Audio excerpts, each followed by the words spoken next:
dit? Jim haar 4 zetels binnenhalen. Jim, jij mij bij de grootste.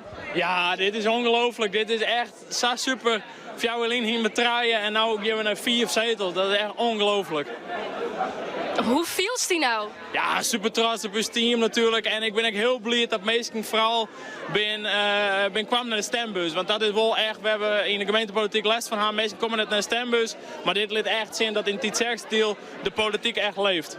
En hier is dit ik verwacht, dat je mij de grootste zoon wees. Nee, ik gang je het hinnen van, nou ja, een nieuwe partij, hoe komt dit? Ik dacht 2 zetels, dan waren we heel blij bij. Maar ja, daar kwam 3 bij op, dus we zitten op 4 voor Sasnauwstjeet. Dus de leeftijd dit omleeg in de rie. Ja, zeker. De leeftijd gaat 100% omleeg en we beginnen dus 100% inzetten voor de jeugd.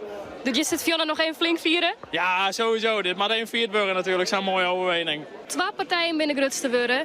Dat is beter van die Tjerkstra deal. Maar de echte winnaar met 100 stemmen verschil is het CDA. Van hartelijk wensen.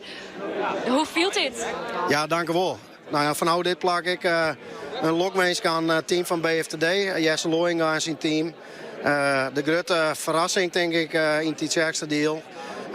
Dus wat mij onbelangrijk, ik nou ja, misschien wel de grote winnaar. Wij zijn natuurlijk hartstikke blij dat we als team de meeste stem kregen van onze kiezer.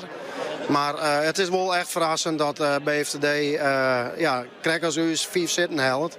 En eigenlijk maar mijn liedverschil dat we die achter ons houden hebben. Ja, Jan-Willem Sietsma, je bent Lies Loeker hier bij het CDA. Hoe voelt dit nou na het voeren van campagnes dat je hem dan toch de grootste binnen? Want Fjouwer je verlien win je met 2 partijen de grootste.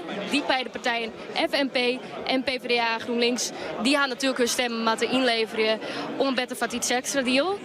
Hoe voelt het nou dat Jim ja, de grootste binnen en dus ik een andere coalitie misschien wil zullen vormen? Nou ja, die laatste, daar maar wat moments even nog hadden, maar wees maar een nachtje sliepen. Maar ja, hoe het voelt om de grootste te wijzen, nou ja, wie zit hier achter ons? Wij hebben een geweldige campagne gevoerd. Ik ben heel groot op ons team. En wij hadden het mij ook in en wij hebben iets meer dan 400 stemmen meer kregen als Fjouwerlien. En daar ben ik tegen grootschap en ik een grote dank aan al die stemmers die op het CDA stemd hebben.